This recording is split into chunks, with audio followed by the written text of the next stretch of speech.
everyone, how you doing? It's Thursday night again. I can't believe we're back already. Another Thursday night episode. It's 9 o'clock. It's obviously the Killer Comic Show. How are we all doing? Very well, very excited. Yeah, we've got a special guest on tonight, apparently. Yeah, Tom. Hello. No, Tom's back. I know Tom's back, but before we start, let's give a quick shout out to everyone in the chat. We've got Tony Fett joining us all the way from the States. How you doing, dude? We've got our friendly Firehawk.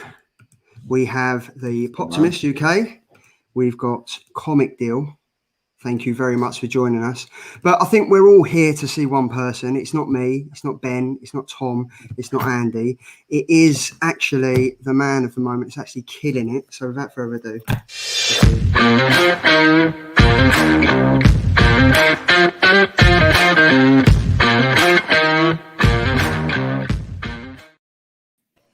Hey, Jonboy Meyers. How are you, sir? I'm doing well. Thanks for having me, guys. Very thrilled to be here. Wow, this is what a lineup. Yeah. It's our absolute pleasure having you on. So, I mean, firstly, thank you so much for taking the time out of your schedule to sit and join us. Oh, sure. Yeah. I hope everything's going well, obviously, in this time and everything. But thank you so much for coming on. I mean, I'm just going to break straight into it with the first question. Yeah. How does it feel to be the acclaimed artist for the 1 in 1,000 Berserker comic cover? I'm just glad people like the cover.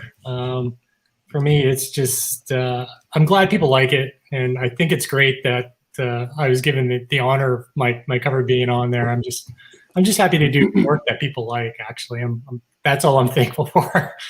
I don't know if I get a T-shirt or a special hat or something to wear. I'm glad people like it. I think any opportunity to get my work out there is a really, really good one. So I mean, because it didn't one of them sell for like $9,800 odd on the auction? Wow, that's a lot of money.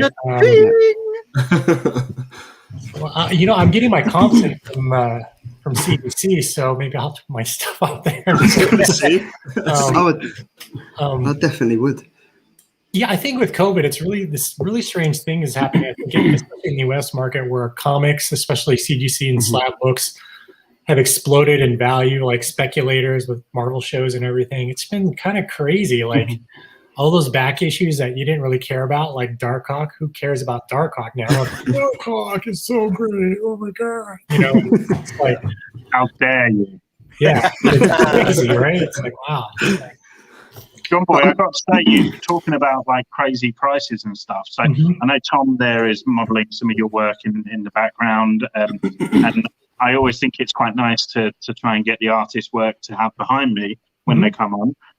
I go to acquire some of your stuff, and it is through the roof. People are going mad for your work out there. So I'll send you my.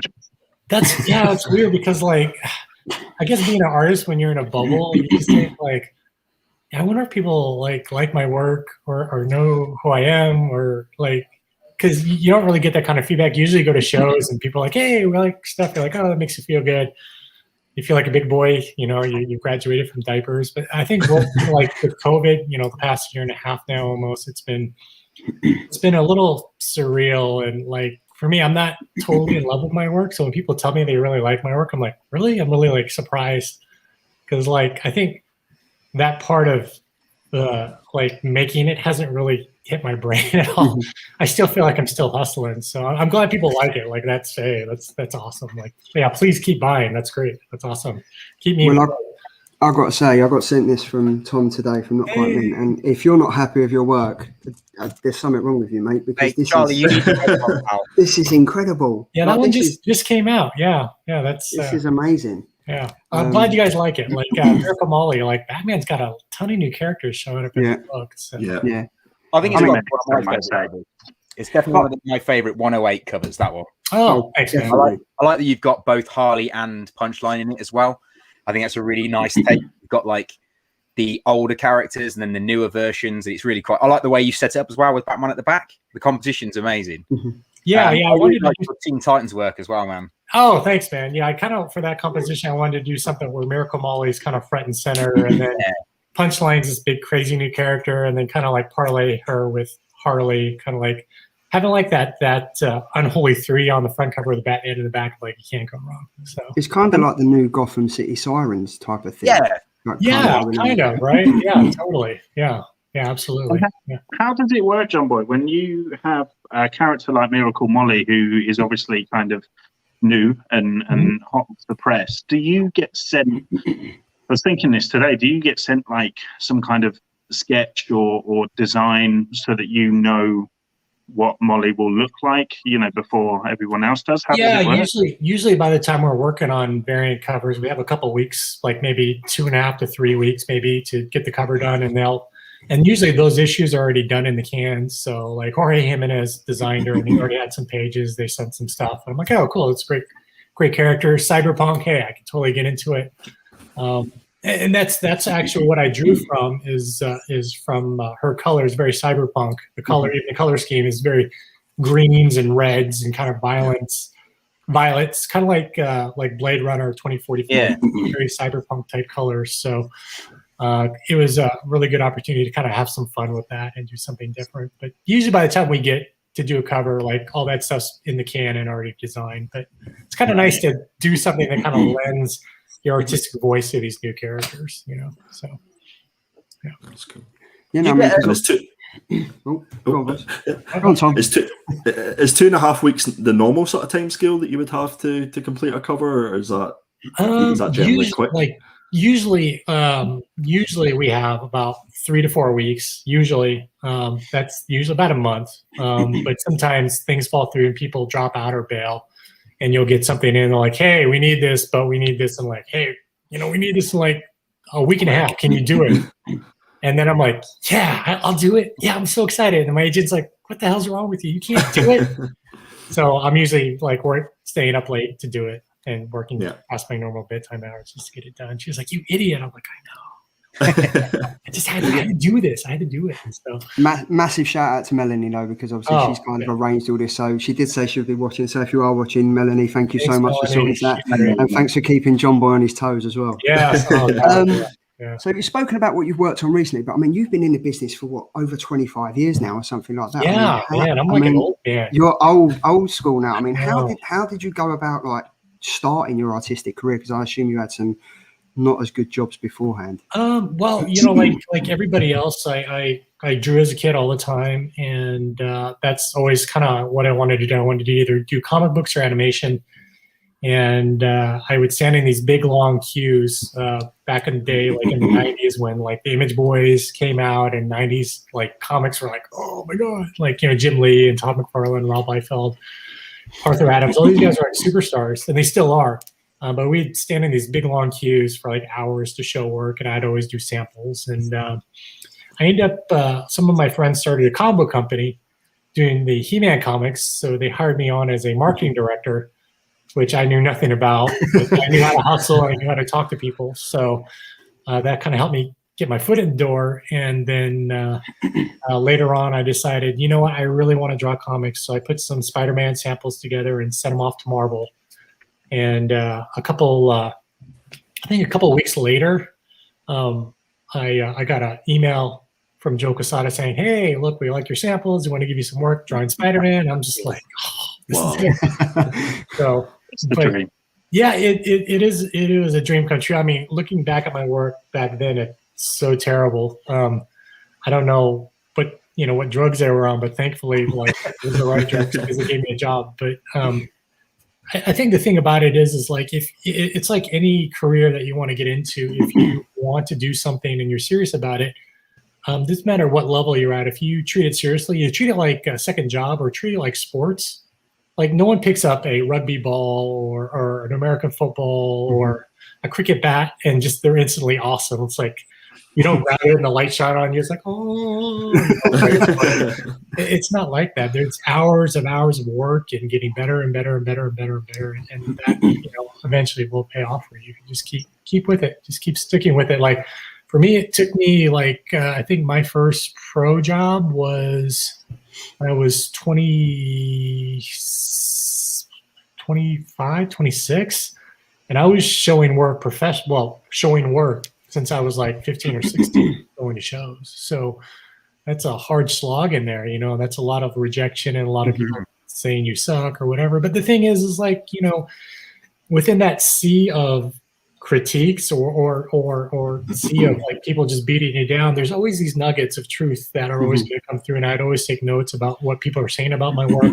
I still do. And usually once you go to 10 people, they might trash your work, but they'll give you a nugget. It's like panning for gold. They'll give you a nugget of what they liked or what you need to work on. If you go back through that list after you're taking notes of all the people taking a look at your work, these things will pop up like, hey, your women are ugly, your hands suck, work better camera angles. And those are the things that you latch onto, the things that they say in comment. It's like, okay, these are the things that I need to work on. And you got to look at it like that, because opinions, people's opinions. Like, I don't think you should let your value be determined by someone's like whim of how they feel for this at this very moment. It's just like, hey, what do you do? Like, you don't pay fool's mind. I think just see what value you can get from the feedback you are being given and try to make that into something positive, make yourself do better or be better as an artist or whatever vocation you want to get into. Because I'm sure when you guys look back at your podcast, your very first podcast, which is what you guys are doing now, you're just like, oh man, it's so busted and so janky. Yeah.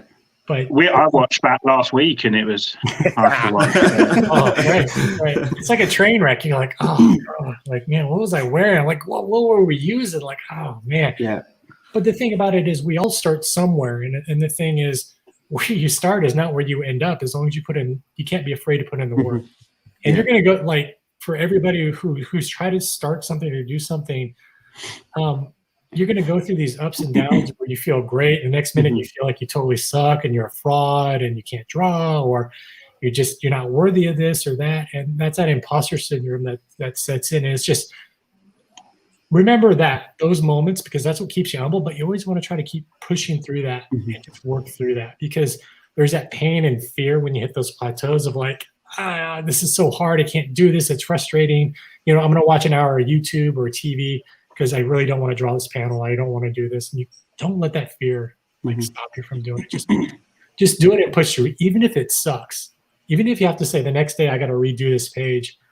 That's just part of paying your dues and creating a good foundation for yourself, because I'm sure you guys have noticed too, if somebody makes it too soon, too fast, the ego on people is just tremendous. You just have no respect or paying your dues or understanding of like what it means to really put your time in to do this, And then after a couple of jobs, you get humbled and say, wow, I was kind of a douche. I need to be a better person or a better artist or whatever. So I reckon we can just cut that section that you've just said there, Jonboy, because that's life advice for everyone. That's not just artists. 100%. I'll put that up. I mean, you mentioned like obviously like growing up, your inspirations and stuff. Have you still got some of them from back then? Are they still your artistic influences now? Yeah, I think my influences then are the same influences now, because in my mind, those were the guys who made the biggest impression on me as a young artist. And those are the guys for me that I consider on my bar. Like it's Joe Madureira, J. Scott Campbell, Jason Pearson, Michael Golden, Arthur Adams. Those are the top 5 guys that I'm always like, no matter what they do, I'm always going to pick it up. I'm always going to support it. Those are the guys' work that made the biggest impression on me, because that's what got me really excited about comics. Because like there had been a time where I kind of dropped out, and then I discovered anime.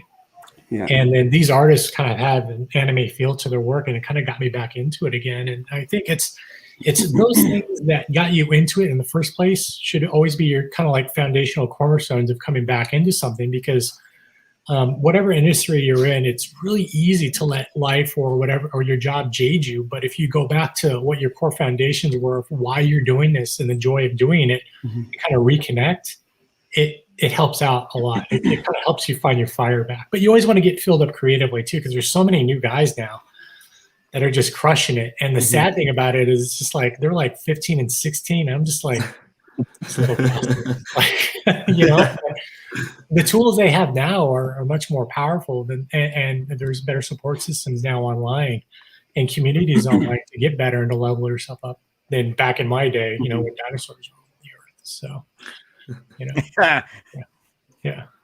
So, and thanks to everybody for your comments. If you guys got a comment, please, Yeah, we've got one of the questions from for Comic Deal. He's in the UK. He's like, is there any character you haven't had a chance to draw that you'd love to? I don't know, Usagi Yojimbo. He's a massive Usagi Yojimbo fan, by the way. So. Yeah. There's actually going to be a Netflix series, and I met Stan Saki at the very last Comic-Con in 2019. Super nice guy. Like, if you guys can go, awesome, tremendous guy. One of my favorite characters is Captain America. I've drawn him for myself, but never drawn him for a book. So if anybody ever wanted me to, like, yes, I will do this, it's like, let me draw Captain America, and I will do that. I love that. Yeah. I have a Captain America themed toilet. I probably shouldn't say that online, but I do. Are you just crap on America? Is that you were telling me? I'm like, crap on America. Do you know what? I don't know how I got away with it. It was I basically bought some art of Captain America sat on the toilet reading like the Brooklyn Times. Oh, that's awesome. Yeah. It just stemmed an idea of a question. So I said to my wife, hey, why don't we theme the downstairs bathroom? Because I've got a shield, I've got a helmet and stuff. And she said, yes. You should put a sign over that says "Crapped in America." I need to get on that. You should take a picture and send it to me, man. I'd love to see it. I'd love to see the he will send you a picture. It'll be a selfie. I never thought anyone would ever ask for a picture of that, but I will send it. I want to see. I've never seen a Captain America themed bathroom, let alone toilet. So I think it's. I think America, yes, we'll do that. I'd love to see. I will flush first. That's right. Wash your hands. Courtesy 2 wipes and wash your hands. That's right. You miss He-Man because you mentioned earlier about that being one of your first kind of roles in the industry. Is that a character that you missed? Do you still have connections with that character? Every 80s cartoon, like whether it be G.I. Joe or Transformers or He-Man or Thundercats or things that made a huge impression on me because I'm an old dude. And that's stuff that I grew up all geeking out on all the time, and being able to work on the He-Man comic book for a short time was a huge honor. But yeah, I'm a huge fan. I love the She-Ra cartoon on Netflix, and I think there's supposed to be a new one on Netflix coming soon, brought to you by Kevin Smith. So yeah, that's right. Yeah, I'm sure lots of He-Man Uchi-Buchis doing something. I don't know, maybe it might make its way in there. Who knows? But yeah, I'm a huge He-Man fan. It's the thing about it is 80s nostalgia, and I don't know if you guys have ever gone and done this. I recommend not doing this because however you remember your childhood is not as glorious as you remember. Because I watched an episode of Thundercats, and it was a huge mistake as an adult. I'm just like, what the hell is this? Was I on crack? Oh man. There's the awesome intro, and then it was like 30 seconds of action. The rest is just talking heads and people walking. I'm just like, oh man, what the hell was I thinking? But the memories are better than memories are better. Well, this is it, because obviously I'm living, I've got 3 boys, so I'm kind of living it through, and we've got Disney Plus and everything like that. But one of my first ever cartoon characters, superheroes growing up, was Banana Man. I loved it. I don't know if you ever see it over in the States. I've never seen Banana Man. No. I'm going to send you some pictures and a video. There's actually a character called Banana Man? Yes, yeah. Right? Oh. But he was my first intro to superheroes, and you had Popeye and stuff like that. And I'm watching it with my boys on Disney Plus, and I'm like, this really isn't as good as it used to be. Or as are your kids enjoying it, or are they oh, Banana Man? Oh, my eldest one, who's 9 years old, is sitting there going, what is this? What is this? And my other youngest ones are like, oh, this is so cool. Yeah, let's watch Banana Man, because obviously, I'm trying to feed them fruit and stuff. But it really isn't as great as it used to be. When I was a kid. Rick and Morty is way better. Yeah. 100%. Just come on. The other day, my wife's mum was babysitting, and we came home, and she had them having their dinner watching Family Guy. And I was like, yeah. Having a 4-year-old and a 2-year-old watching Family Guy really isn't good parental skills. And it was the episode where Brian was talking to a prostitute.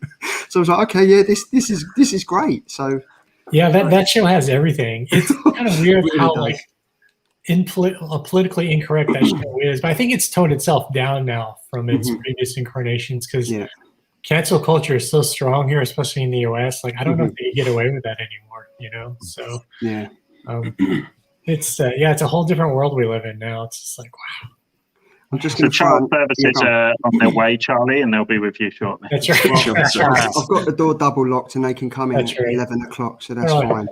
I'm going to throw another question from the chat from Triple G Comics. He's like, he loves your Nightwing. Question, who's the character you least like to draw or just want? Man, there's so many. So many. Oh, wow. No, you know, I wouldn't say least favorite character, but like I'd have to say team books are usually the least fun books to work on because I've worked on single character books and I've worked on team books, and like the deadlines are the same, but the editor always wants everybody in the same shot. And I'm just like, dude, man, you're killing me. Like, come on, like Robin does not need to have like everybody in the shot all this time, you know. And I think that's the thing. It's like team books are probably the hardest thing to do, especially when your editor wants every character almost in every shot sometimes, you know, because then you're like, come on, man, you're destroying me here. It's like, but I think one character in particular, not really. I think the only thing that I'm always kind of hesitant to draw, like I've had a lot of offers to like draw X-rated comics all the time, and it's just, it's not something I would ever consider doing or would want to do, because like that stuff would probably come back to haunt you. People like bring it to a show, like, hey, can you sign my giant boobies, blah blah blah, Triple X Barbie, and you're just like, you know, little kids are looking at you like, oh, man. You know, I just, that's not for me. You know, I think that's where the racier stuff, it's kind of like, I think if it's in good taste, I could do it, but I think that it's more about the content than it is the characters. So I hope that answers your question, but great question, Triple G. So Triple G. And then we've got quite a few Americans in, so obviously right on. They knew you was on. Slim Comics and more. Mr. Meyers, do you have a favourite piece you did, and what's your favourite character to draw? I think one of my favorite characters to draw is Spawn, because there's so much you can do with Spawn. Yeah, you're a massive fan as well, aren't you? Sam? Oh god, massive Spawn fan. Like there's so much you can do with Spawn. Spawn can be hero Spawn, it could be creepy, it could be romance Spawn. There's so many things that you can do with that character. That character is so flexible in the way that he is designed. You could do him in any light. It could be Commando Spawn. It could be all this other stuff for whatever story or genre you're telling. And favorite piece, I never really have a favorite piece, because like usually what's in your head never translates well to what's on paper. So when you do something, I'll like it for like maybe a day or two, and I'll come back and look, and like, oh man, that eyeball's all jacked up, or that's the artist where you kind of want to pick it apart. Because again, like I think for me, everything I do, and this is the worst thing, is comparison is the thief of joy for sure. But you're always comparing to what your heroes would do, like people that inspired you, and like, you know, Campbell would have done it better. Hey, you know, Pearson would have done this type of shot and would have made it more dynamic. Like, you know, or Joe would have just killed it if I do it like this. And, you know, it's all those things that you're kind of like, you know what? You always try to like, for me, every piece I kind of hold up to like, it's got to be on their level. You know what I mean? And like, does it sit there? Is it close? And I'm like, it's always close, but never quite there for me. So maybe someday, you know. I'd say you're up there, John, to be fair. Oh, 100%. I mean, that ties in kind of well to the next thing. I mean, what do you think sets your art apart from other comic artists out there? I mean, how would you describe your art in your own words? You come across quite harsh and you're never satisfied, so it'd be interesting to see how you kind of feel about your work. I think it's more of just I think it's just, for me, it's always about kind of chasing what I think is good comic art. You know, it's always I always run that parallel to people who inspired me, because it made such an impression on me. That's kind of like the ghost that I'm always chasing, because we always have a bar that we want to hit at some point, whether it's a career bar or a relationship goal or things like that. And I think for me, it's always about like, can my work stand up to the work of my heroes? You know, that's the thing that's always kind of like motivating me, is trying to get better and up my game and diversify my skill set of what I can do as an artist, you know, It's not about penciling anymore. It's penciling and inking. Now it's penciling, inking, and coloring. Now it's pencil, inking, and doing tones, and and now doing watercolors is the big deal. It used to be Copics, doing markers. So it's just like, it's all these things that are just like always kind of like pushing you to, like, right when you get to a point where you're just starting to learn it, there's this other thing now. It's like, oh, guess what? This is this new thing that you can learn up your skill set. But that's part of making you a better artist, because then it forces you to look at, like, you know, my stuff is so detail oriented that I'm like, you know what? I wish I could just maybe go back and simplify my work a little bit. Maybe take out some of the line art, you know, make it more cartoony. I think those are those things those adjustments, like looking forward, because I'm working on a creator-owned book now called Princess Dragon Killer, and I'm in this really unique situation where I'm just like, I can do anything I want. So I'm like, so all the stuff I've been doing is super detailed. I'm like, why am I doing super detailed? Like, I want to do something that's for open and anime, so maybe I should do that. So, so I'm like, well, are people going to like that? Because then if I put that out there, people are like, this is that tomboy. This is like, oh, I took 2 steps down, you know. But I mean, that's the thing about criticism. Like, everyone's going to feel that way. It's more about, like, are you happy with what you're doing? And everything's about an evolution. You know, like for me, I think I can work in more than one style. So maybe it's good to try to flex those muscles and do something completely different. But, you know, this is a business too. And I'm always worried about, like, well, if I do it, it's completely different. Will people not buy it? And I'm like, oh man. I'm like, please buy my book. Like, no, it sucks. And I'm like, oh. I doubt that's going to happen. Yeah, honestly, I doubt that. I think that's every person's fear, is that fear of rejection, and that's always kind of a motivator and demotivator at the same time. And at the same time, it's this weird thing where you shouldn't really care so much about what people think or do or say about your work, but it's just like, you know, everyone wants their stuff to be liked or wants to like, it's just like, you want that acceptance, you know, when people are like, those damn keyboard warriors, you know, it's just that's just kind of how it goes sometimes. You know? So, yeah. Is there a piece of work that you've done, Jonboy, that you've been completely satisfied? You know, you've sort of dropped the mic after it and thought, you know, nailed that one? No. I wish. There's always like pieces of artwork that come out. Like Campbell, when he like a couple times a month, he'll just drop the mic. You're like, dang, bastard! It's like, he's so good, right? You know. And it's just like, man, that's the thing. It's just like, I think it's that constant motivation of pushing yourself to get better. Because here's the thing: like, there's always going to be someone who's either younger or smarter or faster or better than you. And the thing is, it's important for you to run your own race. But at the same time, it's also good to try to, like, you know what, I want to try to do work that kind of stays within that same orbit or that same vicinity, because it's always going to push yourself. Because, like, for me, you never want to plateau as an artist and say, oh, well, you know, same stuff he was doing in the 90s, you know? Yeah. But I mean, you know, that happens. We all get old. It's like, hey, man, you know, at some point I'm gonna be like grumpy old man. I'm like, I don't care what y'all young people think, whatever. For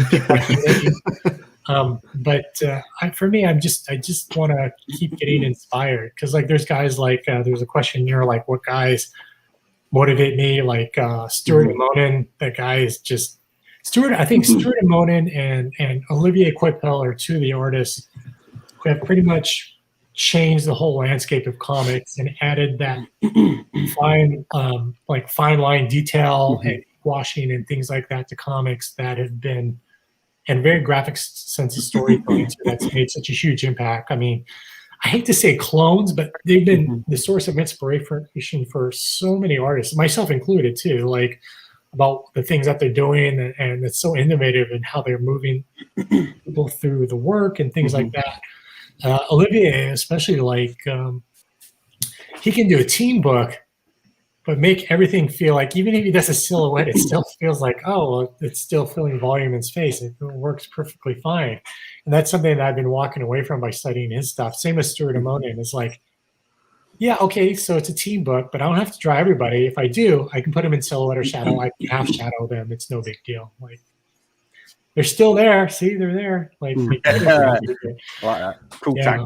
So, I think there's always something to be gleaned, because when new things are introduced, your first thing is sometimes to recoil from it. But the thing about it is more about like, well, what are they doing that I can glean from that and incorporate it in my own work? Because that's the evolution of who you are. Because like Tom, you're going to be a firefighter, right? I mean, there's always new methods of fighting fires and how they approach fire and things that need to be done. Like the same things they were doing 20 years ago. There's different approaches today. And that technique and the technology has to evolve, and you have to move along with it. Because the end, for you guys, it's about saving lives and saving property and things like that. For me, it's more about being relevant and staying current and evolving as an artist. So it's always the same thing. Same with the podcast. Like you said, like where episode 1 is, and now what episode is this now? Like this is season 2, episode 19. So there was 20 episodes in season 1, and we're now hitting. How much have you guys involved in that time? You know what I mean? It's just like, I'm sure, night and day, man. Well, do you know what? Hair at the beginning. We had hair at the beginning. I think I had a beard actually at the start. Yeah. And the thing is, Johnny, it started off with just me doing it. And then without these 3 misfits, it wouldn't be what it is today. So I've got to give a massive shout out to these 3 for putting up with everything that I kind of throw at them. This is basically, we're a team now. This is the only way you take us. It's 4 as a package. That's it, I'm afraid. So you know what? I gotta chime in on this, because like this is something that my agent is always telling me. She's always talking about like, hey, you need a team. Like you can't do it all. You need to make a team. Like she goes, we're a team. Like I'm your team. I'll handle this stuff. Like look, your job is to draw, okay? And I will schedule this stuff. I'll do all this stuff, but just draw. You're an artist. Just draw and write. That's all you're supposed to do. You don't have to weigh in on this stuff. You don't have to say yes to everybody. Field it to me. We'll talk about it, and we'll create a schedule for you and see what works. And like, same with colorists. You build your color team. You're building your lettering team. These are people that you constantly work with that you always want to keep going back to the well with. Because like everybody that I've worked with, I always want to kind of bring up with me. You know what I mean? It's like, hey, like you guys have been here. Like you guys have been with me for day 1. Like I want to keep working with the same people. That's kind of my motivation. And the thing is, you can't do it all yourself, because I'm working on a creator-owned thing right now called Princess Dragon Killer, and I've been working off and on for almost a little more than 10 years. Yeah. And I dedicated more time to it the past 2 years. But I'm like, I got an agent, and she's like, "Look, you're an idiot. I'm going to tell you why." And I'm like, "You're an idiot." Because look, you've been slogging on this for a year. You've got all this stuff right now. Like, look, write the basis of it in the Bible, do the character designs, but then work with a co-writer, someone who can smooth you out and work on the overarching beats and the dialogue. Like, look, your main job as a creator is you can co-write, but your main job is also to draw. Because if you're doing everything, she goes, look, you're going to be working on this for another 10 years. And do you want to be working on this for another 10 years? I'm like, no. She goes, of course not. You don't. So you have to build your team. And I think, Charlie, what you're doing with your dynamic duo, or I guess your 3 amigos here. Yeah. You've got, I think it's a smart move, because it creates a better dynamic. It's not just a one-man show. You're not doing this alone. You want to create a community. So these 3, honestly, I couldn't wish for three better mates. And we've become really close, like over lockdown and stuff. And we haven't, he does this, and then he'll send me a sloppy message afterwards, so it's fine. That's right. Yes. How long has Melanie worked for you? We'll work together. Obviously, you're a partnership, so yeah. Probably about past 3 years now, so 3-4 years. So she's always been here, just helping me out. But then the past 2 years, she's actually helped reorganize me as far as like things that I was doing, because you always think like you want to say yes to everything, but then your creator-owned projects kind of take a back seat. And for me to do that, I got to have a really good reason why I'm doing that. Because with her, then she's like, no, you just need to work on your creator-owned, because that's going to create more for you down the road than just doing these 2 covers for these guys. It's like it's a net gain. She's like, well, the couple $1,000 you're going to make, is that really worth it versus you getting, 15 pages done this month? Like, is that really worth it? So she's kind of changed the way I think, as far as in terms of perspective and things that I need to do. Because as an artist, things that like catch your eye or your fancy, you want to say yes to, but the same, it's like, hey, look, you have to learn to prioritize and say, well, like for me, I need someone like that to tell me like, hey kid in the candy shop, calm down. It's okay. There's plenty of candy to go around. You can't have it all at once. You can have one piece a day. That's it. That's all you can do. You can't eat the whole bag. So it's like, okay, all right, I'm gonna eat this one. I'm gonna do that one. I'm gonna do that. So, Jonboy, on a percentage level, where are you at in terms of completing this Princess Dragon? Killer Slayer? Sorry. Oh, Princess Dragon Killer. Yeah, I am about 50% done-ish. But I'm actually redesigning some of the characters too, because as I'm going along, like I'm like, this could be better. This is the bad part about being a perfectionist, because like when you're working on designs, and then you create a sword design that you really like, but then you're watching a cartoon, there's a sword that's kind of similar to your sword, and you're like, damn. People are like, you stole that sword from that show, and you're like, no, man, I've had this design for like 4 years. So it's nearly impossible, though, isn't it, to come up with something that will completely look like nothing you've ever seen before, because subconsciously you're going to have those swords in your mind. Yeah, I mean, there's nothing new under the sun. Like, there's nothing new under the sun, for sure. Everything that's out there has been designed in some form or fashion. People are going like, you stole that from this, or you did this from that. At some point, you're just... you don't care. It's like, whatever. It's just a sword, man. Get over it. But at the same time, like if the book hasn't started and there's time to change things a little bit, tweak it up, then yeah, sure. Why not? Why not? It doesn't hurt anything. It's just my time. And it helps me refine ideas too. So John, you're saying you're talking about being a perfectionist. I'm just going to hold up some covers, and I want you to tell us if there's anything you weren't happy with. Okay? So we've got Venom number 32. So obviously Noel's on the front cover. I'm going to be with Andy on this one and say, other than this cover, we didn't enjoy the story. If you watch back on our killer comic show we did when issue 1 was coming out, me and Andy, we were so on this hype train. We was driving this hype train. And then after issue number 2, it kind of fell flat. But this cover, is there anything you're not happy with on this cover? I'd say derailed it. Yeah, I think I could have done the sword a lot better. You've got to think about swords, haven't you? Well, the thing about it was when we're doing books, because I think for that was with Big Time Collectibles, and we had a whole motif where I did this giant face thing. So I really kind of wanted to do a giant face of just Null, like kind of like that. And he's like, well, working the sword. I'm like, you can't do a giant face with a sword in there. People are like, what the hell is this? Like, so... I'm a big fan of Thundercats, so I did the whole Lion thing. Like, so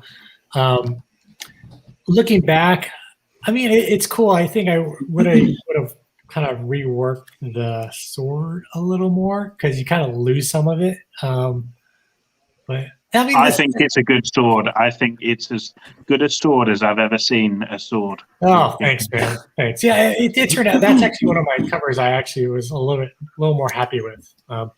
And thanks, Francesca. Thank you. Thanks, guys. Love all the comments. Is there another cover? Keep up, Charlie. Keep up. We got number 28. I have that one. I'm putting you under pressure here, aren't I? Actually, that one was okay too. I kind of like that one too. I wish I would have kind of zoomed out a little more on that. Because it would have been nice to have his shoulder pads in there a little bit, because it just looks like you have this giant head, these little things poking out. But I mean, it just reads very War Machine to me, and I understand like he stole War Machine's armor and repurposed it. But, it's such an original angle, that though. Like you rarely get that kind of point of view of like looking. Like it's almost as if he's got me like that, and I'm kind of looking up, and that's what I would have seen. Yeah, well, the thing about it is, so when I'm doing covers like that, like I'm doing a cover with Null in it, or like Virus / War Machine, I'll actually do a quick, I'll put together what's called a mood board. And there's something we used to do in video games all the time. So I'll find like a bunch of images that I think are cool of Null, that I think, okay, close to the concept that I want to do, and pull all those images. And then I'll say, okay, I can't do something like this. So, because these have been done, and these things are always shades, it's similar. And that's the thing you don't want to do. You don't want to repeat something that someone has already done, because then people will even say, you're swiping me or you're homaging me or whatever. And I'm just like, no, dude, it's just a guy with a giant head on the cover. That's it. But you always want to just try to like do a quick search and put a mood board up and say, okay, well, this is what's existing out there. So if I'm going to do a big close up of his head on the cover, then what do I need to do? Okay, well, I'll have him kind of looking down at you, make him look a little bit more powerful, like he's like, hey, with a big fist. Do that. That hasn't been done. It's like, cool, that's what I'll do. So it's always kind of about doing that research a little bit, because the work you want to do is you want to add to what's cool out there. You don't want to kind of repeat yourself of what's already been done, but sometimes it's okay to repeat occasionally, but sometimes you just want to try to do something that adds to it, not just do the same thing over and over. Because homage covers are such a big thing now, where people do it line for line, which I have a huge problem with. Like, do something in the same vein, but it doesn't have to be line for line. It's like, because in that, like, every time people are like, can you do a homage cover? I was like, look, why don't you just hire the original artist to homage his own work? Because I'm sure he would love to do that, because then it's like he did all the work.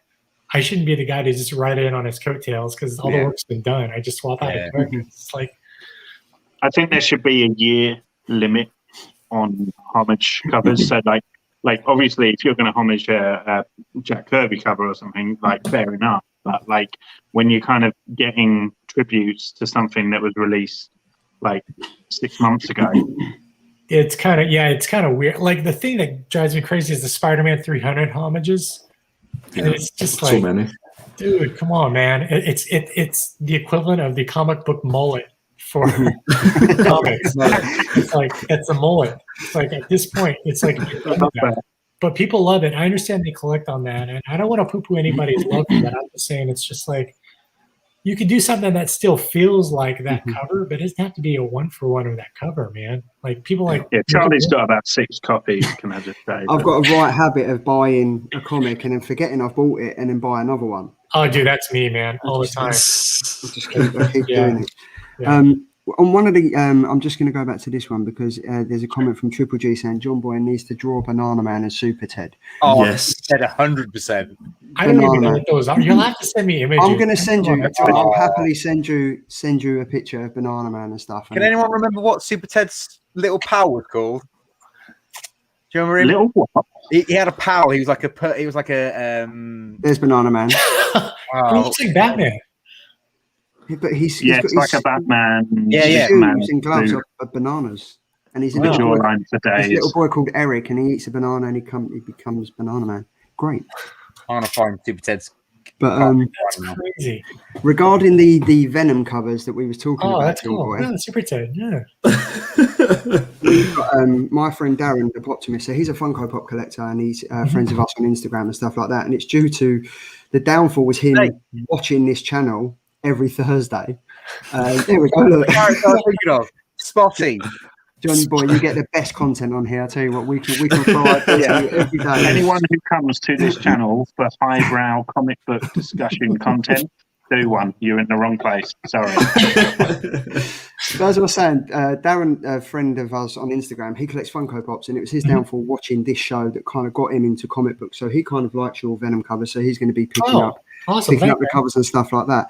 But it must be so good, like, just being able to be versatile and do different characters and everything on board, because obviously you've gone from doing Venom, you've gone from doing Noel to Miracle Molly, Punchline, and the Joker and stuff like that. But another question from the comment room: on average, how long would you say it takes to complete a cover once you've decided on a concept? I've done them as fast as 3 days, pencil, ink, and color. Wow. Yeah, but usually it takes about a week to a week and a half. So usually they'll send me the reference, and I'll do 3 to 4 roughs, send them off, and then there's usually a day or two where you're waiting, like, hey, which one do you want? 1, 2, 3, or 4, A, B, C, or D. And then once I say, okay, yeah, we want A, then I'll take that idea and then rough it out, and then I do a final, kind of like final rough, and send it off. So, hey, then there's usually a day delay on that, because they're like, hey, make your hair smaller, or change this or change that, do this, do that. So then I'll make those edits, reproof, because the thing I'm always trying to avoid is getting the cover done and then having them tell me, you know what, we want her hair to be smaller or this smaller. And to do that after the final work is done, no artist likes that, because you're kind of screwing with the piece at that point. It's like, look, man, I've got like X amount of hours in this. I'm not changing anything. Like, you know, so I create steps in that. So once I get a final sign off, then I'll go straight to like inks or pencils on it. And then I'll scan it in, either do digital inks on top or traditional inks. Then I'll swatch it out, do some color effects, pop it over to my colorist, have him do his magic on it, send it back, make some tweaks on it, send it off to the publisher, and then they'll give some of the feedback like, hey, push this back, change these colors. Hey, this is red, not pink. Hey, you know what? I don't like purple. Can you change that to green? Stuff like that. And then done. That's it. So there's a lot of back and forth, because like comics nowadays, not just comics, are more like brands now. So you're kind of working on a bag of cereal or a bag of potato chips. You know, that front image is like, there's so many people weighing in on that, what that image is, you know, like, yes, no, you know, there might be your editor and the assistant editor, but then there's also the you know, editor-in-chief and the stakeholders also weighing on it. And if it's a licensed product or likeness thing, then there's people also weighing in like, no, this does not look like me. Yes, this looks like me. No, yes. You know, there's a lot of moving wheels. So it always adds time onto the timeline. So this is why my agent is like, look, you can't say yes to everything, because you have to work in buffer time for these types of things that happen, like these tweaks or revisions. Because if you can't do them, like, that's a big deal, because you never want to tell your editor, no, I can't. You always want to say, yes, I can do this, like, no problem, because that's part of being professional. So that's the main thing now. It's usually about like week to week and a half, usually, with all this back and forth and everything put into it. So does one, I'm going to stir the pot. You don't have to answer. But does one publisher over another publisher give you more time, or is preferred to work with? Yeah, actually, no, they're all great to work with. I think everything, like, you know, corporate comics are just that, corporate comics, because it's not just their stakeholders within the company that weigh on it. It's corporate that weighs on it. Like, hey, is Batman doing something that could be potentially politically incorrect? Do we have something on here that might be offensive? You know, these are all these things that come into play, because it's a corporate culture. You know, that's, you know, these are the stakes are higher. So versus independents are generally a little bit easier to work with. You know, you could do something like the Lady Death stuff, where I'm doing a character that's kind of, it's more in the vein of Friend Zeta, where there's kind of topless, kind of not. Yeah, it's more done in good taste. I don't like doing exploitive stuff, but in good taste. You know, that stuff like that, you know, it's a little easier to work with, versus filtering that through the corporate filter, where there's many people making sure like, hey, you know, we don't want to do something on the cover that's going to be perceived as like insensitive, you know, like Batman punching a female character. Are we okay with that? You see what I'm saying? There's all these things that kind of play into it. And for me, it's just, hey, it's a comic book. Like, if you believe in equality of the sexes, I think that's okay, because we can depends what she's done. Like, if she's not done anything, then yeah, Batman, don't punch her. Like, she's not done anything. But, right. Yeah. I mean, yeah, these are the things that kind of come into play, because I think they did one where Joker was in the back of Batgirl and she had a smile on her face and he had a gun to her head, you know, up in the air. It's like, dude, it's just a cover. Like, that's who the characters are. That's what the Joker would do. You know, it's. But you know, I think there's a thing to be said where you want to be sensitive to readers, and I understand that not everyone's going to share the same opinions as you. So you always want to be able to make sure, like, hey, you know, it costs us nothing to just redo this, so let's just redo it. It's okay, you know. So that's something that sometimes happens. You just got to kind of roll with it. So it's a fine balance, isn't it? Because I think like Marvel has, you know, characters that, you know, middle-aged men want to kind of see portrayed in a certain way, and we want to read certain types of stories, and yet at the same time, Charlie's little lad, you know, will want to pick up a comic book with that character on, and it's how you kind of cater to both of those markets. It's tricky. Well, see, to me, when I hear those things, it's an opportunity. It means that you should, let's just say, hypothetical, like you have 3 Captain Americas, right? Like Sam Wilson, let's hypothetically say, is still Captain America. So we can have Sam Wilson as Captain America book. We could do one where there's Steve Rogers, where it's old, like Untold Tales of Captain America, where it's still Steve Rogers as Cap, having his adventures and doing that. Or we can do one where it's just Captain America Marvel Adventures, where it's just regular Cap, or 2 Captain Americas high-fiving, more kid style, doing stuff. You know, there are ways to do things that can meet each specific demographic if you want to. The thing about it is the money going to be there to do that? You know, because you can't make everybody happy. But I think for me, I personally, making Cap a Nazi was probably the worst thing you could possibly do. You know, to his legacy, and I had a huge problem with it personally. I didn't like it, so I didn't pick it up. But you know, I think you know, that was something that was made on that decision that they wanted to do. And the thing about it is that story was just that story for that time, and you know, it's over and done, and now we're back to the status quo. So, you know, I think comics are always going to kind of evolve and kind of rotate, because at some point, it's like right now, Batman is kind of poor again, right? He doesn't have means, you know. Yeah. But at some point, Batman, hey, he'll be rich again. He'll be okay, guys. Hey, it's all right. This is comics. He'll get rich again. Like maybe he'll win the lottery. Maybe Alfred will come back and Alfred's a billionaire and gives him all this money. Who knows? You know. So I think the thing about it is when we're reading something and it's like, oh, you know, this isn't quite for me. There's nothing wrong with that. Doesn't mean you have to pick it up. You know what I mean? We still have like 300 plus issues of the stuff that we like that we can still enjoy. And when it comes back to status quo, then what we like, then we can pick it up again. It's okay.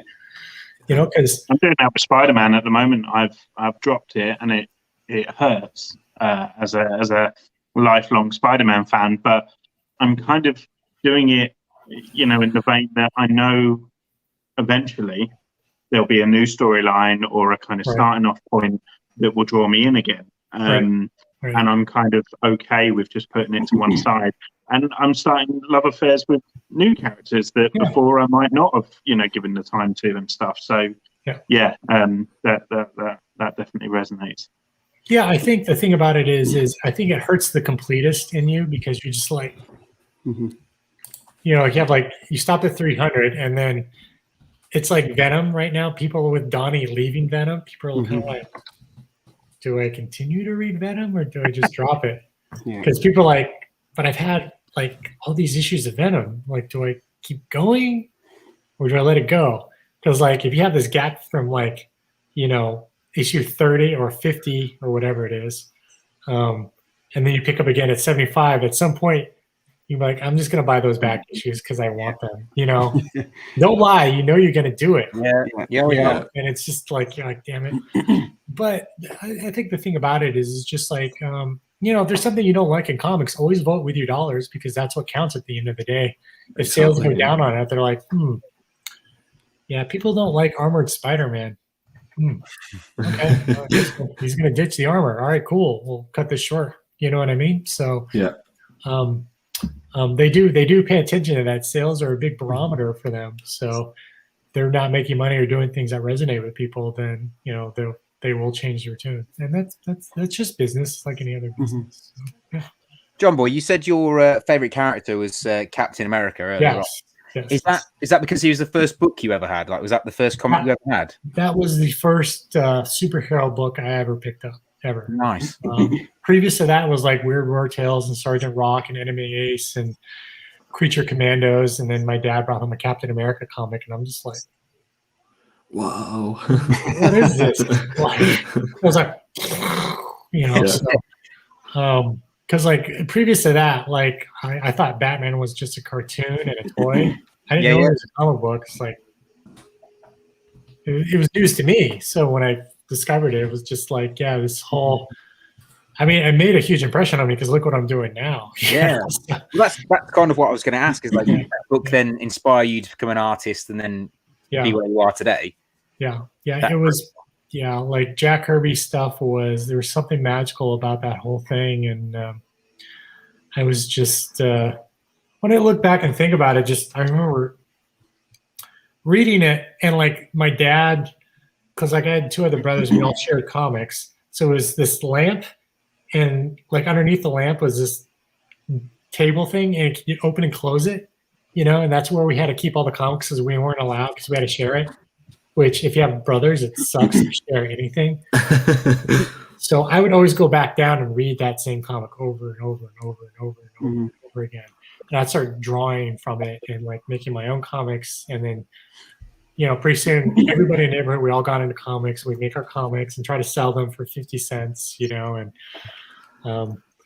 then selling them and then buying a new comic and not knowing that 50 cents it's just, we're stupid kids, we'd work so cool, that's great, for 50 cents. You're just like, you idiot.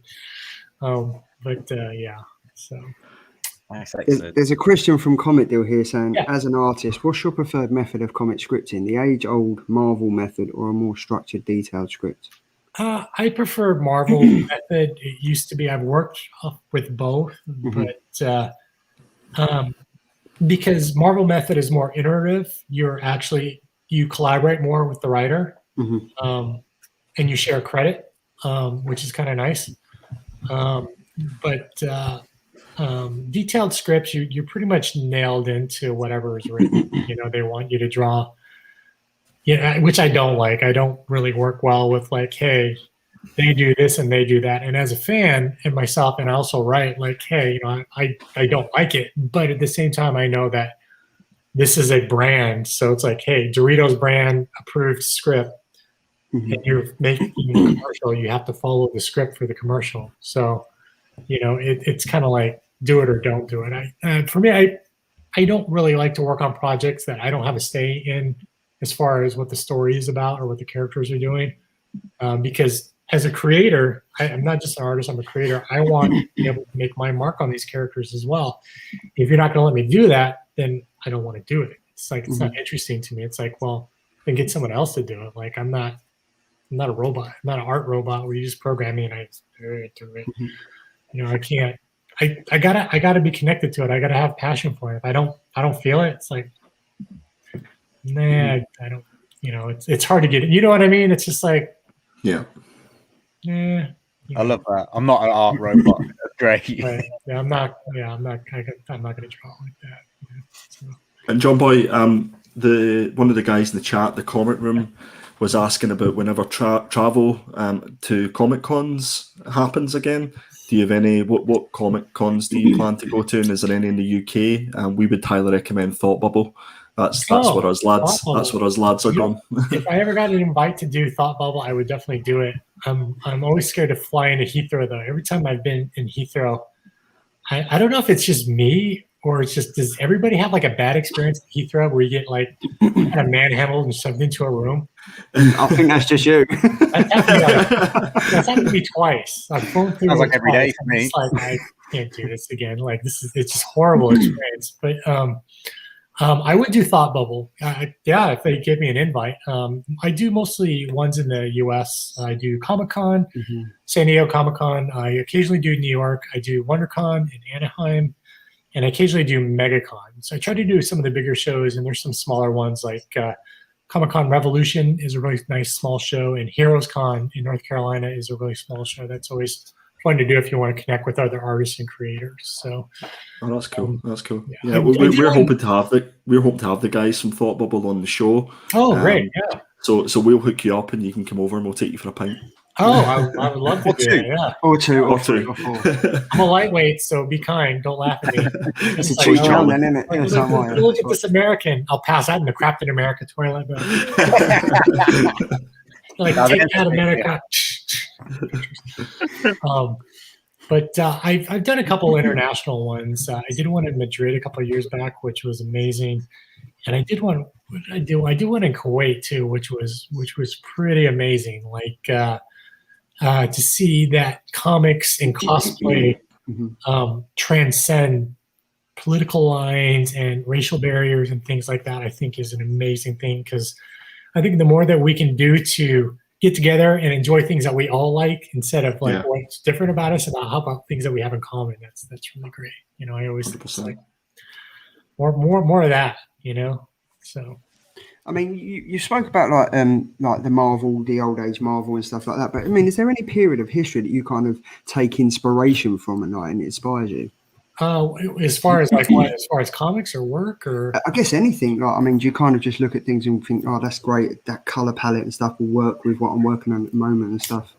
Yeah, I think it's always about narratives, right? So if I'm doing a character like let's take the Batman 108 cover with the Miracle Molly, and right when I saw her cover, like when this is just like a key for me and Tom to keep holding up this comic. Yeah, when I saw her, available on notquitemind.com.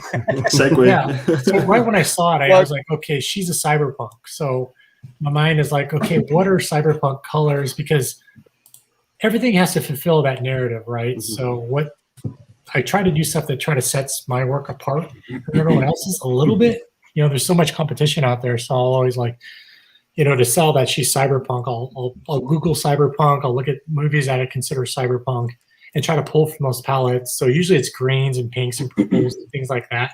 It kind of lend itself to that cast and that feel of that world. Everything's always rainy in cyberpunk for some reason. Yeah. It always has to be misty and rainy. Yeah, it's really weird. Like, as I was pulling up, like I do mood boards. So all the mood boards I found are like rain, neon, pinks and purples and green. It's just like, why is everything wet? I'm like, okay, well, that's the thing. So if I want to play up cyberpunk, it's got to feel wet, greens and purples and pinks. Okay, cool. All right. It's not just pink; it's hot pink. Hot pink, yes. Hot pink. Yeah, and it's a very manly hot pink because it's okay because it's cyberpunk. We're all conditioned to say cyberpunk that's okay. But if it was You're only saying that because Tom's wearing hot pink hat. Saying that to make him feel better. There's nothing wrong with that, man. You know, you got to rock it. You got to rock it. It's okay. He's a firefighter, man. That's all right. Yeah, nobody's going to argue with him. Yeah, not anymore. I was just going to look. Hold on. Yeah, there was another one from Triple G. It says, "Are there any writers, past or present, that you haven't worked with but you would like to?"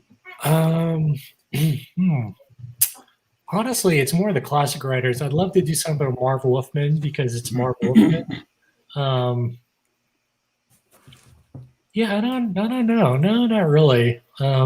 I think my main thing is as long as they're collaborative, you know. Mm-hmm. Most of the writers I've worked with in the past couple of years are not really collaborative. They're like, this is it.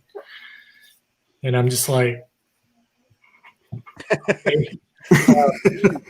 you know, I think the thing about it is like working with someone like a fellow, you know, I don't know if Paul's British or Paul Jenkins, amazing writer. Mm-hmm. Was probably the most collaborative writer I've ever worked with, and he spoiled me because he told me, like, look, Jonboy, when we were working on Spidey, he goes, this is how it should be. We all collaborate, we all contribute. This is our book, not my book, not your book, not Todd's book. This is our book. I'm like, I'm all in on that. We are a team. I am all in on that.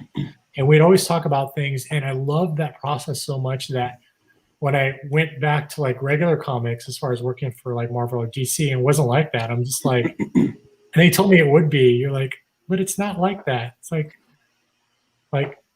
the writer doesn't care about my ideas. They don't want to work in. They don't even want to talk. They're like, just write what I drew. And I'm just like, but it could be better. You know, we could do this. Like, you know, I'm not going to draw it from this angle. If we do it from an upshot like this, it's going to feel a lot more powerful. Like, you know, I think it's always about, I think the books with teams that collaborate, you know, are going to be hitting on all four cylinders. Because like Donny Cates, super collaborative writer with his guys on Venom. This is why Venom, even though you don't like some of the things that are happening, but I mean, like, it's such a good book for so long. You know, it's because it's that special sauce. And I think when teams are all invested in what they're doing, I think you're going to get the best out of everybody, you know, and I think that's when you get people who stay on it for the long haul because they love what they're doing.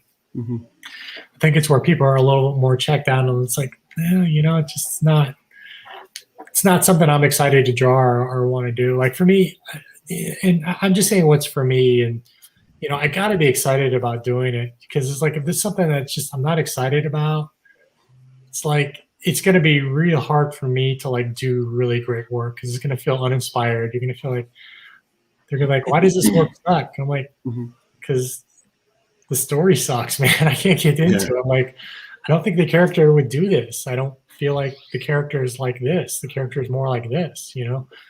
And I think that's that disconnect. You just want to make sure everyone's on the same page with what you're doing because it's kind of like with you guys. You guys are all mates, right? You guys all kind of like have some varied opinions, but everyone's kind of grounded in the same thing where you all agree on stuff. It's like, hey, I like that you guys kind of like the same thing, and you guys can agree on things and respectfully disagree on others, but you guys are kind of like-minded in the show you want to do and the questions you want to ask and how it's going to look and the interactions. And if you had somebody where it was just kind of like awkward, everyone's like, hey, we're all talking. There's this one guy who just feel awkward. You're just like, this isn't really gelling, guys. Like, Jonboy, you give us far too much credit. We just wing it every single week. You know what I mean, though, right? You guys at it. We're like, man, maybe this guy's not a good fit for the show because it's just like, hey, what's up, man? He's like, hey.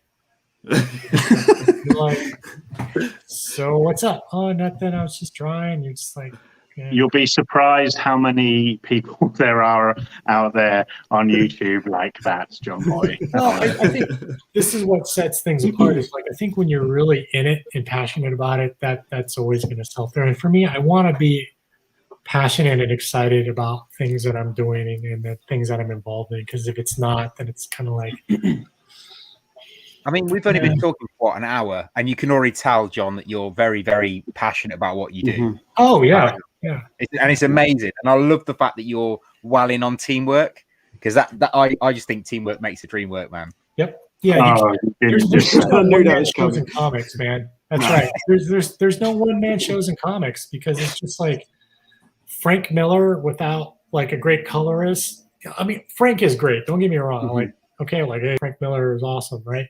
But I think Frank Miller collaborating with other great collaborators and colorists and artists and things like that, you're really making this like, wow, that meal is really, really good. Like I want some of that. Like give me 2 helpings, please, and that's something you can really get excited about. That's what I mean. There's like comics should be exciting and teams should be invested in it. And when you pick up a book and you feel like this just like you'll know it when you pick up a book and you're flipping through it. You're like, wow, this feels like a very corporate book. If I was a corporation, put out just a book, that was it. Yeah. Superheroes, they did like, here it is, America, or here it is, world, enjoy. Yeah. But what sets it apart is it has its own unique voice, style, or look, or things like that. Then it's like it has something to say. Like as a team, we have something to say. That we have a statement we want to make, or we want to elevate the game, or we just are really we love this project and we want to do something different with it, or we want to put it out there. And I think that those are the things that are game changers. Like Dark Knight was a game changer, and I think it's high time that we have more books like that. And I think more independent titles are doing that now. Like all the books that are real game changers, I think are indie books. Yeah, we've spoken week after week on this show. We keep celebrating the work of indie comics, and look at me, I'm like a bloody fat poster boy for him at the moment, but I am usually Mr. Marvel and Mr. kind of Batman, and Andy and Charlie here, and Tom's been away for a month or so, but they're usually kind of all about indies, and I resisted at first, but week after week I cannot ignore these amazing stories that they feel like they have the energy that you're kind of putting across at the moment when teams do work, and it is a kind of good collaboration. And I do want to make sure that we're putting in, like, there are plenty of Marvel and DC books that are incredibly well done. The teams are totally 100,000, 2,000% invested. Like Daredevil this week, everyone get on Daredevil. It's amazing. Daredevil is a really great jumping out point. What they're doing of Chip Zdarsky and Marco Cheto are amazing. What they're doing on both Batman Detective and regular Batman is pretty amazing. Like, but these are guys who are really like all in it, So it really shows through, and I think that's the special sauce that you want. Like, teams to have, you know, and hopefully that translates into sales too. Because like if people are enjoying it, people are picking it up. At least we hope so. So. Yeah. But I mean, this is what's good about the show, because obviously when we don't have guests on, it's us four, and we sit down and we review the comics that came out that week, and we do like indie picks and what we've got coming up and stuff like that. So we've got a varied taste, but it's good because obviously Andy's very much into like his indie comics, and he's kind of transferred that influence over to myself and Ben, because as Ben said, every single week we're reading about indie comics, and obviously you've worked with indie publishers and Marvel and DC and stuff, so you've got a varied choice of where you've worked and everything like that. So it must be good. It must just keep you on your toes to be thinking of new things to do and everything. Yeah, I think it's always good to do, like to contribute to the landscape of comics in general, because it's a medium that I have a lot of passion, a lot of love for, because you always want to add to that. Like, you know, like for me, I still have yet to work on a Batman proper book. You know, that's something that's on a bucket list. I want to work on a Captain America proper book. That's on a bucket list somewhere. I don't know, who knows. But I think the thing about it is just, you know, what's good about shows and having different people like talking about stuff is because it things that you didn't necessarily consider was great, because looking at on the newsstand, if you're looking at an indie book, sometimes the art style is something that you can't get into. The thing is, the art style represents the narrative usually with indie books. So if you read the book first, then you're like, oh, this is why it's kind of dark and muddy, because it's a horror book. Like something is killing the children. Very mood heavy, desaturated colors, lots of blacks. And if you're initially picking that up, you're like, what is this? It looks so alien from like a regular like Marvel or DC book. But then you read the story and you're just like, oh, this world is like this. And, oh man, it just kind of sucks you in. And you're just like, before you know it, you're like, wow, I just blew $200 on eBay trying to buy some of the back issues. You know what I mean? Yeah. But I think that's what good narratives do. That's where, at that point where you know that people are really excited and passionate about what they're doing, because they're like, hey, we want to suck you in and hold you and not let go, you know? So I just wish back issues were cheaper, man. It's just like, on indie books, it's like, man, it's so expensive. If you're late to the hype train, it's so hard to like go back and get what everyone else has already got. It's a nightmare. Because there's so much speculation now. It's like, oh, this book's going to be big, so everyone jumps on it and buys it, and then you kind of, people are flipping it on eBay for stupid money. So it's kind of that's the bad. This is where you get into the comic shop and say, hey, look, if we plug your show, if there's things that we want, just, you know, can you hold on for it for us so we can review and do that, and plug your shop. Like, I think there's ways around that, you know, that you can always. I think speculators are kind of flooding the market, you know, but it's just, I mean, it is what it is. People are just trying to make a buck, you know. So I get it. You know, people got to pay the bills. It's COVID. I totally get it. It just means that you're going to have to create a pull list at your local shop, or buy online, or just kind of be ahead of the curve, or kind of like, it's really easy to get sucked into like the top. Someone's like, oh, this is my top 10 books for the whatever, and I'm just like, who is this guy? This guy just started like his store, his channel like 2 weeks ago. Like, what the hell does this guy know about what's hot or not? You know, probably just bought a quarter bin full of like, wow, Gemini holograms. I bought a whole bunch of these. I'm gonna make it hot. Those are the 10 books he wants to sell that week. Yeah, you know, you got to understand framing too. Like, you're going to do that from a framing thing, you know, sort of mind. So, you know, but I mean, I think that's the great thing about comics is. Has room for everybody. If you're more about story or more about art, you can have that. If it's more about the speculator flipping, like, quote unquote, I'm going to be rich, you know, and do this, do it. Then okay, cool, too. That's available to you. So, you know, a little something for everybody. There's nothing wrong. I'm going to put Triple G's question out there because I think he's heading out now. But he's like, Jonboy, love your honesty and passion. Last question for me. What's your current favourite reads?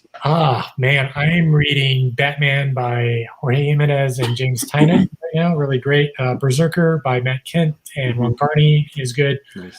Once in Future. Another great book, which is going to go on a hiatus soon, which is sad for me. Yeah. Something is killing the Children is another great book that you should. There's another. James Tynion writes a lot of good stuff. What else am I picking up? I've been picking up Venom just because I kind of like what's going on in Venom, because it's kind of like it's a love letter to fan fiction a little bit, to where everything you wanted to do with Venom you could do. Like he can lift Thor's hammer. It's just like, how does that make sense? That doesn't make sense. And you make like 2 things to make an ultimate weapon. It's like, what? That doesn't make sense. But but the thing about it is it's so much fun. So I've been picking that up. What else have I been reading? I think Batman Black and White, just because it's artists. There's just different artists doing their own takes on Batman. There's a really good book called Isola that's on a hiatus right now by Carl Kershaw and Brendan Fletcher that people should be reading. And Carl has just released a new web book for free on his website, which is pretty mind-blowing. That's another guy that's just like destroying the game. Like this guy's just amazing. I think I try to pick up stuff that I think is really cool for artists. Like if Olivier Coipel does a really cool cover, I'll pick it up. Stuart Amonin is drawing something, I'll pick it up just because I love his work. Same with Joe Manorel or a Campbell. You know, if Campbell's doing something and it's a cover that is not like $500, then I might pick it up. You know? So, but he usually does those like 1 in 500 books. And I can understand people's pain on that because like, honestly, dude, like I think $100 is like my max I drop. Man, that's being generous. I am a comic book artist. I'm just like, I couldn't drop like $5,000 on a book. Like the fact that like you're telling me like, you know, Berserker #1 sold for $9,000 is like, man, that's mind blowing. That's crazy. It's the second time J. Scott Campbell has come up actually with a guest as being a huge inspiration. We had David Nakayama on. Oh, Dave's great. Yeah, a month or so ago, and yeah, he also specifically sort of influenced by J. Scott. So yeah, interesting he come up again. Yeah, it's kind of like they're all kind of like our part of our DNA a little bit. Like when you look back through an artist's kind of like development, you know, there's these little touchstones. Like, oh, I can see where he's influenced by this guy's work, or still is, or whatever. I think it's just great. It's kind of like where you start is not where you're going to end. You know what I mean? And it's like as long as you push yourself, you can always get better and evolve. Because, you know, thankfully, thank God, you know, like I'm continuing to work and I'll hopefully continue to work. You know, so hopefully I'll keep doing work that people will find that they like and is still relevant. So. I mean, if it doesn't work out, I think you'd make it as a motivational speaker. 100%. Yeah. Well, I don't know how much of that would happen during COVID because I don't know how that's going to work with social gatherings going forward. Like, I think we just opened up here in California, but it's still a little like, you know, so. You could be the 5th member of Killer Comics, Jonboy. The door's always open when you want to come, dude. Dude, anytime you guys want to have me, man, I'd love to come back on. I mean, especially if I got future projects. So. That's great. Go for it, 100%. I mean, you've said like obviously the work that you've done is very standout. You can spot your stuff a mile off, and obviously I think you as an artist, you'll want to do stuff to make the reader find something within that, like look at something and think your art is amazing and stuff. Have you had any interactions with like fans that have really made an impact and has shown that your art has impacted them?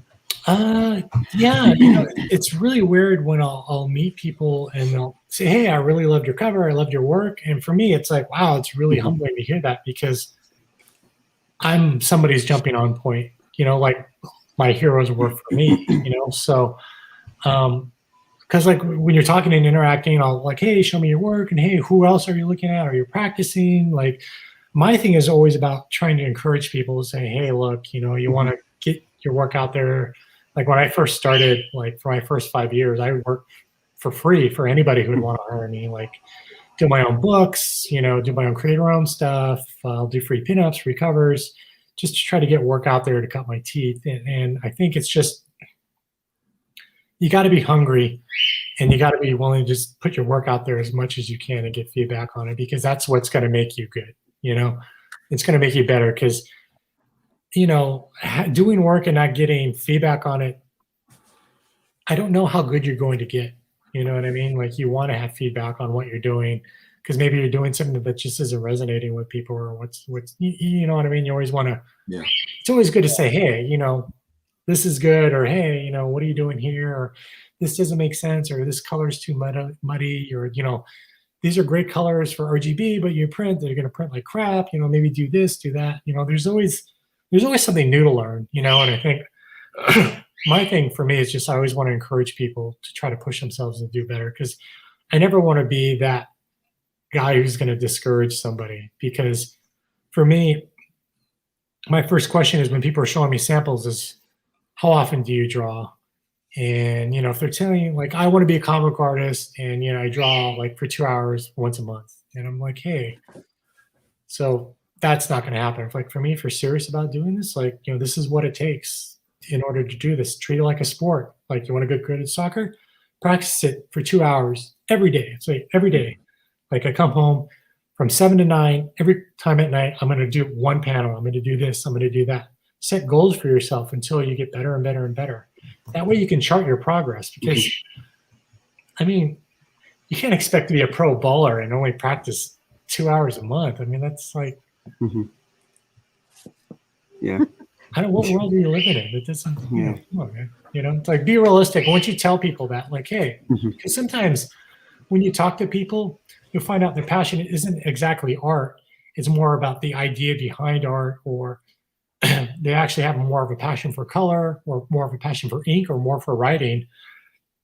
And at that point, you can give them more directed feedback. Like, hey, you know what? Like, I don't feel this too much, but like, man, your colors are like, wow, really amazing. Like, yeah, I'm passionate about color. I'm like, oh, well, you just talk to my colorist buddy right here. Like, they can give you some tips. Like, if you want to go into coloring or painting, like that might be a better way for you to go, or go into illustration.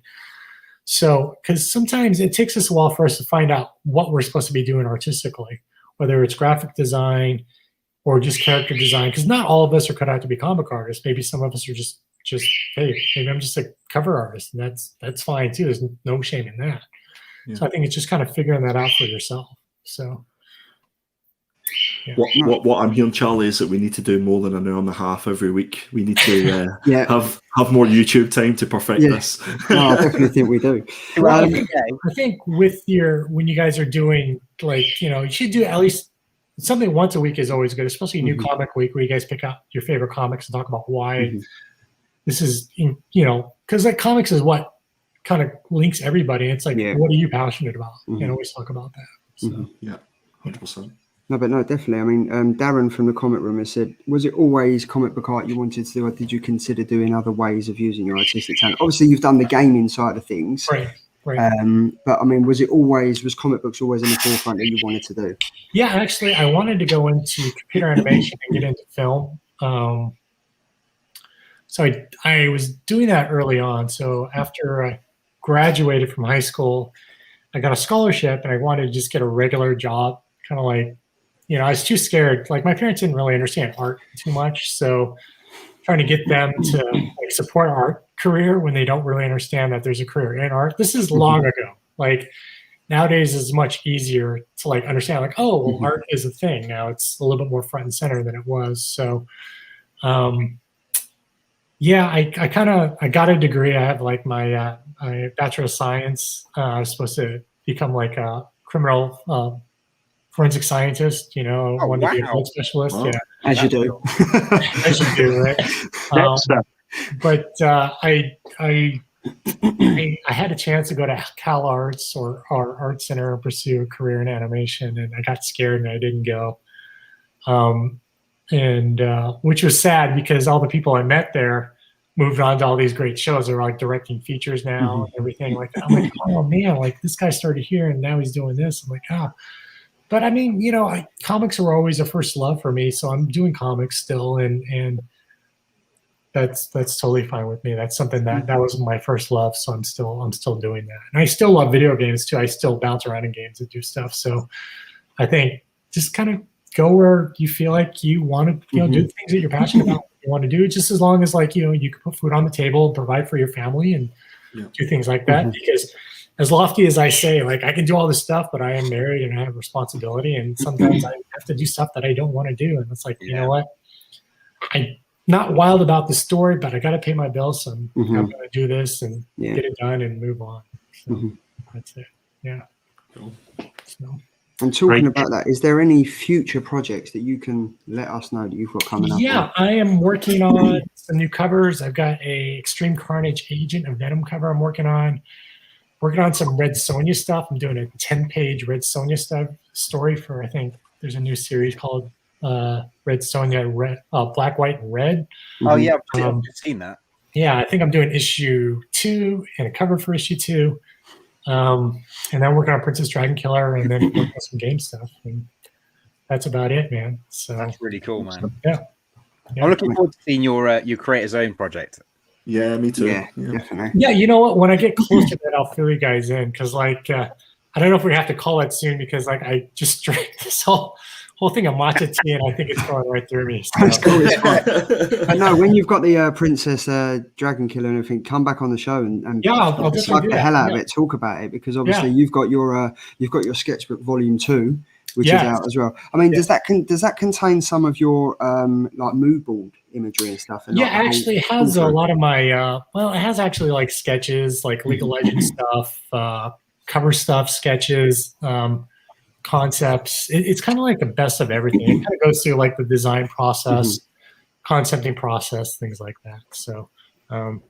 I hate it when we're live, but like, is it okay if I like take a quick potty break? Is that all right? Go for it. Sorry, guys, I'm human. I drank too much. Go for it. Don't worry. Go for it. Go for a piss and come straight Go back. for it and come back. But yeah, guys, like if anyone else We in know the chat, now that if he's gone for longer than 5 minutes, it's not enough. It's a Bulbasaur. it's Not not a one. no. But yeah, guys, if you've got any other questions in the chat, just throw them there. I mean, I know Luke had one, and he was talking about the back issues. Back issues are super expensive, wise, but fortunately, we live in a golden age where we have options. I remember years ago when you read the story and you had to hunt down the actual book. God, he sounds like an old man. But no, this is great. Like honestly, this is like as Luke said, he loves a genuinely live show. This is it. Like this is. We have Bulbasaur breaks, we have piss breaks, we have everything. I mean, this is, And we have Tom back. and we've got Tom back as well. Tom, honestly, it's great having you back, mate. Yeah, it's great being back, mate. It's less see ya and more hello. Hello. Hello. But I mean, it feels like when you moved your furniture around and you've moved it back the way it used to be, and it feels so right. Thanks for having me back. There he is. Oh man, I was like, oh man, that was a quick sprint. Look at the relief on Jonboy Meyers' face. He's just like. But I mean, this is what we're getting, Jonboy. Look, this is a genuinely live show. This is what you get with us. We are, as you see it, that's it. Yeah, just don't drink 2 cups of matcha tea before you start. It's like Noted. Yeah. But I mean, yeah, I mean, it's been great having you on. I mean, like your Princess Dragon Killer is obviously that was your Kickstarter. I think you got like 19 minutes or something silly. Is it still at the forefront of what you want to do? I know you've got Melanie telling you need to kind of get your team behind you and stuff like that. That's something I'm really passionate about doing because I think right now it's a really good time for creators because with everything being gobbled up. So if you want to make a Marvel comic movie, you got to go to Disney. You want to make a DC movie, it's either Discovery or AT&T, one of the two that you're going to have to go to. So for independent creators, if you have a good idea that you want to put out, those people have to come to you. So that's not why I'm doing it. It's just I'm at this point in my career where I'm like, I have something I want to say and I want to contribute to the landscape of comics in a greater way, not just as an artist, but as a creator. So I've got tons of ideas that I want to do. Like one's a Western, one's a World War II epic. I've got all these ideas in my head that I want to do, and it's not superheroes. So I don't really want to do any superhero books just because I think Marvel and DC just like have that whole game sewn up. I don't think there's anything I can do that's going to be better or different from what they're doing, So. I mean, it's interesting you mentioned about like the AT&T and stuff because Jeff Schutz has said, is there any worry or fallout yet from AT&T dropping DC this week? Well, I don't think they're actually going to be dropping it because like they own a large interest in Discovery. So what they're doing is just they're going to offload it to sell those assets to Discovery in an official capacity, but AT&T will still has a controlling interest in that company, Discovery. So they're going to own a great controlling interest, but they're not going to own the IP itself. Does that make sense? So hopefully there'll be better people in charge of that, making those decisions, because I think DC will continue, and I've got a lot of friends at DC, and hey guys, DC friends, just hang in there. But I think that thing will work itself out, because Marvel had to shrink in order for it to grow too. Marvel Knights, and then re-expanding again. So sometimes you have to pull back in order to grow forward. So there's nothing wrong with it. I think people understand and see the value within those IPs, and those stories continue to get made, because even though they have a lot of content they can draw from to make things from, it's always interesting to make content that's still new and relevant too. So, I think my read of the week this week was a massive surprise for me. It was something that I did not expect to enjoy as much as I did, and that was Wonder Girl. I thought it was absolutely phenomenal. Was that the Brazilian Wonder Woman? Is that the one? Yes, is it Yara? Yara Flor. Yeah, I haven't seen that yet. I haven't seen it. Really great. I'll check it out. Yeah, there's so many, like, it's really interesting where you live in a world where there's multiple Supermen and multiple Captain Americas and Batman, and I think thank God for, like, Spider-Man Into the Spider-Verse. Kind of changed the landscape for everyone to say that it's okay now to have multiple. It's okay because these all can exist in the same world. It's okay, everybody. It's like there's 10 different killer comic shows going on right now in different in a YouTube multiverse. In the multiverse right now, exactly. Yeah, that's right. So yeah. I mean, you've mentioned that, like, the superheroes that you like. So have you got a favorite villain that you've kind of like thought, I'd really like to draw it, or I haven't really touched on that yet? I mean, you've got Captain America, which is like the first comic you picked up, and that's the. Would you say that that's your epitome? When you get there, that's it. You've done your Captain America comic. That's ticked off your bucket list. I mean, for a villain-wise, I think Darkseid or Lex Luthor or Joker would be cool. It's kind of funny they're all DC villains, because I think DC villains are a little bit better than Marvel villains, because I think the Marvel villain that really stands out for me is Doctor Doom. But as far as, like, just villains that are just, like, bad to the core, because, like, Thanos is not really a villain. He's like a misguided villain, because he wants to, like, create infinite resources in the universe. It's like, I've had bad days on the train where I would want to snap my fingers, so I get it. Or you can snap your fingers and make more trains. That's true. That would have been better, right? Instead of killing everybody, you just make more resources. Like, definitely. That's my bugbear with that. That would have been better. It's like Thanos, like, dude, like, you don't have to kill anybody. You can just make more resources. There you go. Just keep clicking. It's like we're going to we keep clicking to get more subscribers, but it doesn't seem to be working. You know what? I think at some point, if we do this again, what I'll do is I'll coordinate this with Melanie. We'll preload it where I'll send you a bunch of swag. That way, during the podcast, you guys afterwards can give away stuff on the show. That way, we can create more content, more engagement. Maybe for everyone who asks a question that we read on air, we can give a comic or something like that. We have to preface. Well, we would have given Triple G Comics about 10 comics by this point. It would have cleared you out, Jonboy. You have to be selective, but I mean, like one per person. But, like, it has to be within your vicinity, because I think shipping books overseas is super expensive. I think those books sending to you guys was like 8 comics was like some crazy amount. Like, I was just like, where are these guys at? She's like, UK. I was like, dang. Yeah, because she said to me, she was like, me and Jonboy, we're going to send you some stuff. I'm gonna get it all done, but you might not get it before the the show, is obviously because you're in the UK, aren't you? And I was like, yeah. She was like, okay.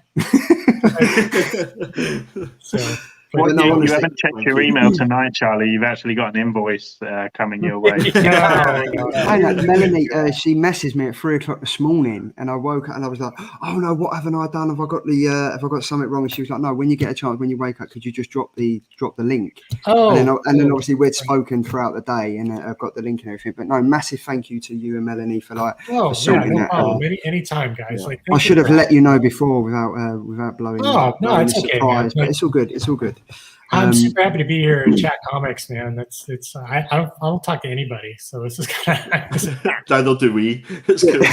But honestly, 100%, we would love to have you back on to talk about your Princess Dragon Killer, because you can see that you're very passionate about that, and I think because it's your creator-owned series, it's going to be very interesting to see. And obviously, you're going to be your own bosses. You can express yourself fully and do. Yeah, hopefully it won't be too far left field for you guys. You're like, wow, you really went we for love left field. I'm all about the left field. The only field we play in, my friend. Yeah. Jonboy, did you say it was anime inspired? Yeah, it's going to be a little bit more anime inspired, more shape driven a little bit. I think I want to pull back on the level of detail because I'm super liney sometimes, but I think it's a little bit more shape instead of line. You know what I mean? Like patching. I think it'll make my life a lot easier. So I think I'm just learning to be okay with like, hey, not so much detail, John. Not so much detail. And I'm like doing it. I'm like, but I need more detail because that's the inside of me. Because if I put more lines on it, it makes it better. And it really doesn't. My agent will look at it like, there's like a lot of lines in this. I'm like, I don't know. Like, I don't know what happened there. I mean, when you do your work, do you kind of look at it and think, I need a second opinion to this? As you're saying, have I done too many lines? Who is the first person you would like go to show your stuff? I have like friends that I'll just like I am like, hey man, like, does this suck? And they're like, yes. And I'm like, like, what's wrong with this? They're like, yeah, this doesn't feel right. Or, usually sometimes it's just, sometimes when you're too close to a problem, there's nothing wrong with the problem. You're just looking at it too long. And my agent always just says, or my wife will even tell me like, hey, look, just go to bed, look at it the next day. And I look at it, I go to bed, look at it the next day. I'm like, oh, this is not so bad. What's wrong with this? Like, nothing wrong. This is fine. It's just that moment in time where you're just too close to the problem, where you feel like it needs to be one thing when it's just telling you this is what it is. So it's just like, just accept it, dude.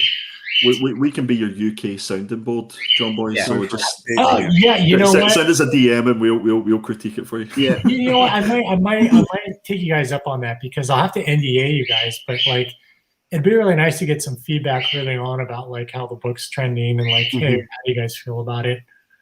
We'd be what characters resonating, what sucks. It's like, hey, the art's kind of how it is, but is there anything we can do story wise to tweak it up? So yeah, we've got like a fat kid on a cupcake.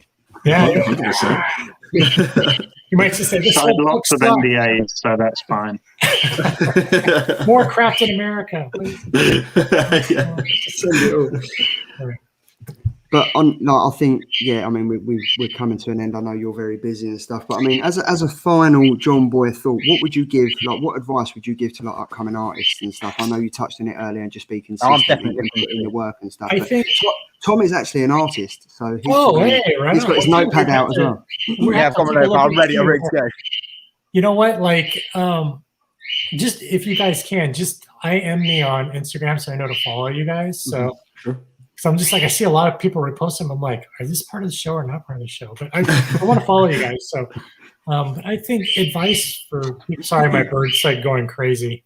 I love it. Yeah, he's covered up right now. So he's usually like sitting right next to me when I'm working. So he's probably like wondering like, what the hell's going on? That's so cool. He's giving his advice to young aspiring birds. Right. He sounds like your worst critic, to be fair. He sounds like he's telling you, no more. Stop talking to them. Right. That's what he's saying.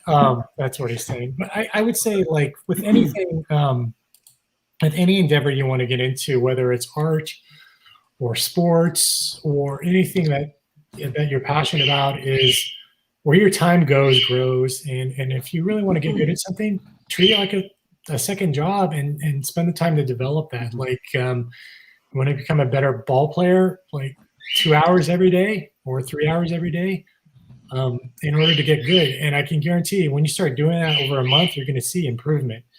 And use feedback as a tool. If you're playing sports, competing against people who are better than you will make you better. And sharing your work with people who are better than you will make you better. You are the sum total of the 5 people you spend your most time with. So if you're hanging around with people who are bad for you, then chances are you're going to be like those people. But if you're hanging around with people who are good for you and inspire you and push you to do better, guess what? You're going to push yourself to do better. You're going to push those around you to do better. So I think it's more about creating a good mindset where you're going to thrive and grow and be nurtured. And the thing about criticism is everyone's always going to have an opinion about your work. The thing is there a nugget of truth in what they're saying that you can pan out of that you can take and turn into a positive? And if not, sometimes people are just a-holes, and that's okay. But don't let their hangups be your hangups. You know what I mean? Know when to differentiate what's an opinion and what's something that you feel like is actionable. Because if they're saying something that rings true for you, then take it to heart and take it to heart and make those changes. But if not, then just who cares what they think? Yeah. Yeah. Do you know what? I should have made the screen big on that, because that was kind of, I was sitting there going, yes, come on, yes, go Jonboy, go for it. Yeah. So. But no, honestly, thank you again. I don't know if you guys have got any more questions. More questions? No. No, I'm just sat here very inspired. To be honest. I feel motivated. Jonboy, I think that affect in the chat as well. I mean, Fuzzy done a great show. Everyone loved every minute. Jonboy, top man. And I have to say, you really are a great guy. You've been very enthusiastic about the whole thing. You've been sharing the images. You and Melanie have worked really great beside us to get this show up and going. So thanks for taking the time out of everything to jump on today. My pleasure, guys. Charlie, Dan, Tom, Andy, thank you guys for having me. Being very gracious with your time. I cannot wait to do this again. Hopefully 100%. I'll have some really cool swag for you guys to give away and some Princess Dragon Killer stuff to share. So that would be great. But thank you for wicked. It's going to be great. Thank you to everyone in the chat that spent an hour and nearly 45 minutes with us talking comics, everything Princess Dragon Killer, the absolute whole works. If you ain't doing it already, make sure you head over and follow Jonboy on Instagram, follow Ben, Andy, Tom and myself on YouTube and Instagram and everything else, because we're interested in comics. We love talking about comics and we love talking to everyone, and we especially like talking to our special guest, and the fantastic, incredible Jonboy Meyers was with us today. So thank you so much, guys. It's been an absolutely great show. Enjoy your weekend. Enjoy the comic books you're reading, and we shall see you next week. Thanks, guys. Later, guys.